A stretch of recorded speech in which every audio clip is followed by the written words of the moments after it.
అందరికీ నమస్కారం. ధర్మవరం పట్టణంలో ఆర్ఎన్బి రోడ్లు గత 4 సంవత్సరాలుగా ఎక్కడా కూడా కనీసం చిన్న గుంత కూడా పూడ్చే పరిస్థితి లేదు. ధర్మవరం పట్టణంలో దాదాపు 150,000 జనాభా ఉంది. వారందరికీ కూడా చిన్నపిల్లలు స్కూల్కి వెళ్ళడం, తర్వాత పెద్దవాళ్ళు కూడా కింద పడడం, రకరకాల ఇబ్బందుల్లో పూర్తిగా యాక్సిడెంట్ అయ్యి రోజు 2-3 హాస్పిటల్ పాలయ్యే పరిస్థితి వచ్చింది.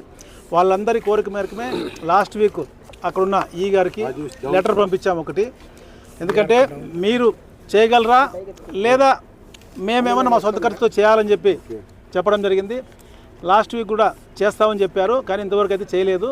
కాబట్టి ఫైనల్గా ఇవాళ ఎస్సీ గారి దగ్గరకు వచ్చి మాట్లాడి చెప్పి మీరు చేయగలరా లేదా మేమే జిఎస్బి వెట్మిక్స్ బీటీ కూడా వేసి ఆ గుంతలన్నీ పూడ్చి ప్రజలకు ఇబ్బంది లేకుండా చేయాలనే ఉద్దేశంతో ఈరోజు ఎస్సీ గారిని కలవడం జరిగింది. ఎస్సీ గారు 1 వీక్ టైం ఇస్తే మేము చేద్దామని చెప్తున్నారు. ఆయన చేస్తారా లేదా రేపు బుధవారం వరకు టైం ఇచ్చాం. బుధవారం లోపల ఆయన చేయకపోతే నెక్స్ట్ గురువారం నేనే దగ్గరుండి ఏవైతే ధర్మవరం పట్టణంలో ఇవన్నీ ఉన్నాయో దానికి వెట్మిక్స్ బీటీ కూడా అంతా అన్నీ వేసి తప్పకుండా ఆర్ఎన్బి పరిధిలో ఉన్న ధర్మవరం పట్ల అన్ని గుంతలు కూడా పూర్తిగా పూడ్చి ప్రజలకు ఇబ్బంది లేకుండా చేద్దామని చెప్పి ఇప్పటిదాకా జరగకపోవడానికి కారణం ఏమంటున్నారు?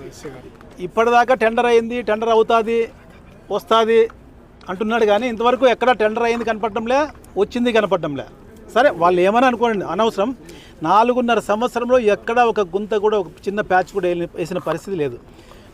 గత 2014 నుంచి 19 ఆ మధ్యకాలంలో 5 సంవత్సరాల్లో ధర్మవరం నియోజకవర్గంలో గౌరవ అప్పటి ముఖ్యమంత్రి చంద్రబాబు గారి సహకారంతో, అదేవిధంగా కేంద్రంలో నరేంద్ర మోదీ గారి సహకారంతో దాదాపు 380 కిలోమీటర్లు మట్టి రోడ్డు నుంచి తార్ రోడ్లు వేయడం జరిగింది. దాంతోపాటే మ్యాక్సిమం ఎక్కడా కూడా ఇటువంటి ప్రాబ్లమ్స్ అన్నీ లేకుండా సాల్వ్ చేయడం జరిగింది.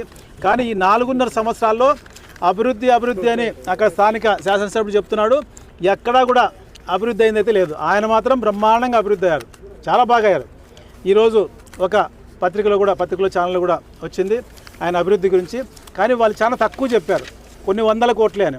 100 కోట్లు కాదు, 3 నుంచి 4,000 కోట్లు సంపాదించాడు ఆయన. 3,000 కోట్ల నుంచి 4,000 కోట్లు ప్రజల రక్తం పీల్చి ప్రజలను దోపిడీ చేసి గుడ్ మార్నింగ్, కబ్జా మార్నింగ్, రకరకాలుగా శాండ్ కావచ్చు, ఇసుక కావచ్చు, మట్టి కావచ్చు, రకరకాల దీంతో సంపాదించాడు. దాంతోపాటే ఆయన కంకర కొనంది ఎవరిని కూడా పని చేయనిచ్చే పరిస్థితి లేదు. ఈరోజు పత్రికలో కూడా ఒక జాబాబా నాయకుడు, అంటే నేను కూడా నా బైపాస్ రోడ్డుకి ఆయనతో కొన్నా అని, ఆయన దగ్గర నేను ఒక గంప కంకర కూడా కొనలేదు. ఎందుకంటే ఆ రోజు నుంచి ఏదైతే ముదుగుబ బైపాస్ రోడ్ టెండర్ జరిగిందో, టెండర్ జరిగిన రోజు నుంచి దాన్ని క్యాన్సిల్ చేయించాలని ప్రయత్నం చేశాడు. ఎల్ఓఐ లెటరు ఆ రోజు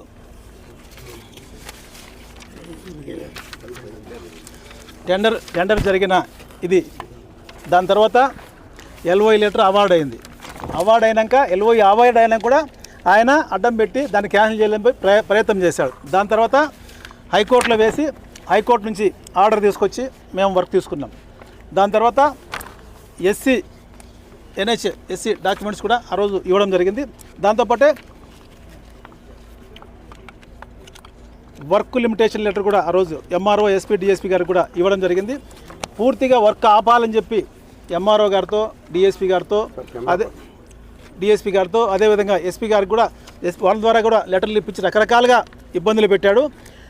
ఎంత ఇబ్బంది పెట్టినా ఆ రోజు గడ్కరీ గారికి మేము లెటర్ రావడం, ఆయన అక్కడ నుంచే బ్లాస్టింగ్ పర్మిషన్ కూడా మాకు ఎన్హెచ్ నుంచి రావడం, ఏదైతే మా లిమిట్లో ఉందో అది బ్లాస్టింగ్ చేస్తూ ఆ మట్టి కూడా మొత్తం మేమే వాడుకోవడం జరిగింది.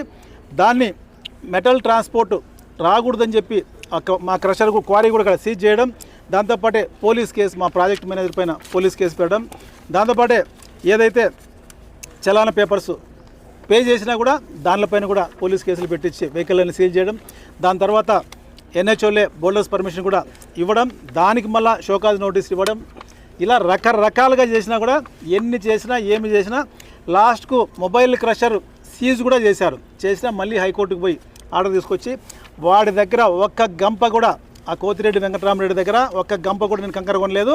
కానీ మిగతా వాళ్ళందరికీ కూడా అతను దౌర్జన్యంగా ఈరోజు వసూలు చేయడం జరిగింది. ఒక గంప కూడా తీసుకోలేదు. మొత్తం ఏదైతే నా ల్యాండ్, ఏదైతే ఆర్ఓడబ్ల్యూ గవర్నమెంట్ ల్యాండ్లో వచ్చిందో అక్కడే మట్టి వాడుకున్నాం, అక్కడే కంకర కూడా పూర్తి వాడుకొని మొబైల్ క్రషర్లో ఆడిచ్చాం. దాన్ని సీజ్ చేపిస్తే మళ్ళీ హైకోర్టు నుంచి ఆర్డర్ తీసుకొచ్చి మొబైల్ క్రషర్ క్లియరెన్స్ కూడా చేసి మొత్తం వర్క్ కూడా కంప్లీట్ చేసే పరిస్థితి కూడా తీసుకొచ్చాం. దాంతోపాటే ఈరోజు ధర్మవరం నియోజకవర్గంలో ఒక రాబందు మాదిరి రాక్షసి మాదిరి పూర్తిగా పీల్చి పిప్పి చేసే పరిస్థితి తీసుకొచ్చాడు. దాంతోపాటే ఏదైతే ఆ చెరువులో కబ్జా చేసి దాదాపు 45 ఎకరాలు కబ్జా చేశాడు, దాన్ని దాదాపు 150 ఎకరాలు చేయాలని ట్రై చేశాడు. కాకపోతే దళితులందరిది కూడా ఆ రోజు ఎస్సీ కమిషన్ ఢిల్లీకి వెళ్ళడంతో అది ఆ రోజు ఆపగలిగాం. ఆ తర్వాత మిగతా కేవలం కొన్నది కూడా గవర్నమెంట్ ల్యాండ్స్నే దొంగ 1930 అని పుట్టించి కొనడం జరిగింది. దాంట్లో కూడా 25 ఎకరాలు కొన్నాడు, 45 ఎకరాలు ఆక్రమించుకున్నాడు. చెరువు పూర్తిగా పూడ్చిన పరిస్థితి.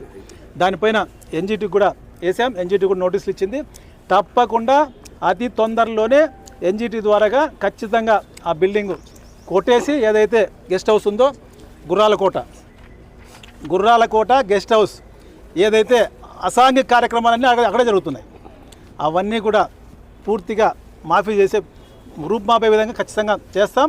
ఏది ఏమైనప్పటికీ నేషనల్ గ్రీన్ ట్రిబ్యునల్ ద్వారాగానే తప్పకుండా ఆర్డర్ తీసుకొచ్చి దానిపైన యాక్షన్ తీసుకునే విధంగా చేస్తాం. కొంతమంది కార్యక్రమంలో ఎంతో అభివృద్ధి చెందింది. ఇది అయిపోయింది ఒక్క నిమిషం ఏదైతే ఇది ఉందో ఈ బిల్డింగ్ దానిపైన ఎన్జిటి నుంచి కూడా ఆర్డర్ వస్తుంది. కొంతమంది అధికారులు ఇప్పుడు కూడా బెదిరించి ఎన్జిటికి ఆయనకు ఫేవర్గా రాయాలని ఇస్తున్నారు.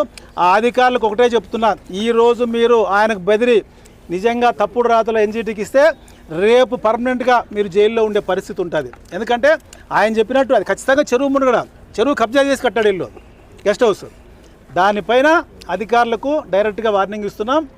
మీతో పాటే వాళ్ళను మిమ్మల్ని కూడా జైలుకి పంపించే పరిస్థితి ఉంది. కాబట్టి ఒకసారి ఆలోచించుకొని చేయాలని చెప్తున్నాం.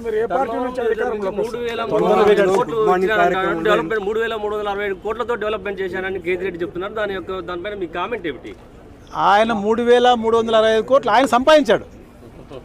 ఆయన ధర్మవరంలో ఈ 5 సంవత్సరాల్లో దాదాపు 576 ఎకరాల ల్యాండ్స్ కొన్నాడు.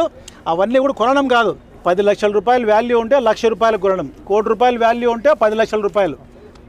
ఇవాళ టీవీలో పేపర్లో క్లియర్గా కూడా కొంతవరకు ఇచ్చారు. కాకపోతే వాళ్ళు 10% ఇచ్చారు. ఆయన చేసింది 100 రూపాయలు ఉంటే 100 ఉంటే 10 రూపాయలు ఆయన చూపించారు.